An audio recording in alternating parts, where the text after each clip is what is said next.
Hi hello നമ്മുടെ നാട്ടിലൊക്കെ ഒത്തിരി കല്യാണങ്ങൾ കൂടിയിട്ടുള്ളതല്ലേ. നമുക്ക് ജർമ്മനിലൊരു കല്യാണം കണ്ടിട്ട് വന്നാലോ. തീയെ കൂടി നിൽക്കുന്ന ആൾക്കാരൊക്കെ ചുമ്മാ വർത്താനം പറഞ്ഞ് നിൽക്കുന്നല്ല കേട്ടോ. അവരൊരു കല്യാണത്തിൻ്റെ ഫംഗ്ഷന് വന്നതെന്നാണ്. ഇത്ര ആൾക്കാരെ ടോട്ടൽ വന്നിട്ടുള്ളൂ. 10-12 പേര് മാത്രം ഒരുങ്ങുന്ന ഒരു കല്യാണം. ഈ കല്യാണത്തിൽ ബ്രൈഡും ഗ്രൂമൊക്കെ ആ കൂട്ടത്തിൽ നിൽപ്പുണ്ട്. അവർ ഓപ്പൺ എയർ സ്പേസിലാണ് നടത്തുന്നത്. നമ്മുടെ നാട്ടിലെ പോലെ വില കൂടിയ ഓഡിറ്റോറിയോ അല്ലെങ്കിൽ വില കൂടിയിട്ടുള്ള ഡെക്കറേഷൻസോ പരിപാടികളോ ഒന്നുമില്ല. ഇങ്ങനെ ഒരു ഓപ്പൺ എയർ സ്പേസിൽ അവർക്ക് വേണ്ടപ്പെട്ട ആൾക്കാരെ മാത്രം വിളിച്ച് അവർ ചെറിയൊരു ഫംഗ്ഷനായിട്ട് നടത്തുന്നു. ഇവരുടെ സംസാരം കാര്യങ്ങളൊക്കെ കഴിഞ്ഞ് കഴിയുമ്പോൾ അവരോട് ചെറിയ കേക്ക് കട്ടിങ്ങും അതുപോലെ വൈൻ ഷെയറിങ്ങും ഒക്കെ നടത്തി അവർ ഈ പരിപാടി ഇവിടെ അവസാനിപ്പിക്കും. നമ്മുടെ ബ്രൈഡും ഗ്രൂമും എല്ലാവരോടൊക്കെ സംസാരിച്ച് വരുന്ന ആൾക്കാരോട് നമുക്ക് നല്ല രീതിയിൽ മിങ്കിൾ ചെയ്യാനും കാര്യങ്ങൾക്കുള്ള ടൈമും എല്ലാം കിട്ടും. നമ്മുടെ പോലെ ഒരുപാട് പൈസ മുടക്കി ചെയ്യുന്ന ഒരു പരിപാടികളും ഇവർക്കില്ല കേട്ടോ.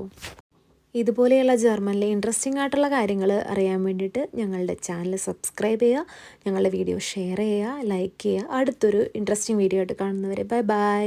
Thank you.